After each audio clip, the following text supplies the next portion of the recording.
გურჯაანის მუნიციპალიტეტში სკრინინგის კიდევ ერთი აქცია გაიმართა.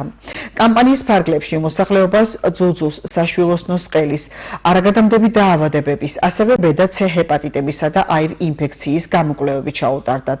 აქცია სამედიცინო ცენტრ კახეთი იონში გურჯაანის მუნიციპალიტეტის მერიის მხარდაჭერით გაიმართა.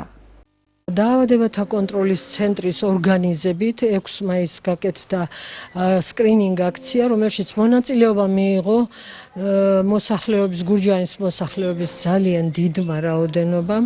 სკრინინგ აქცია ჩატარდა ძუძუს კიბოს, საშვილოსნოს ყელის კიბოს და კოლორექტული კიბოს დადგენის თვალსაზრისის ტესტები, აგრეთვე ჩატარდა კვლევები B, C ჰეპატიტზე, აივ ინფექცია შიდსზე, იყო ბენეფიციარების რაოდენობა საკმარისი. დღესაც განმეორებით კვლავ ტარდება ეს სკრინინგ აქცია დაავადებათა კონტროლის ცენტრის ორგანიზებით.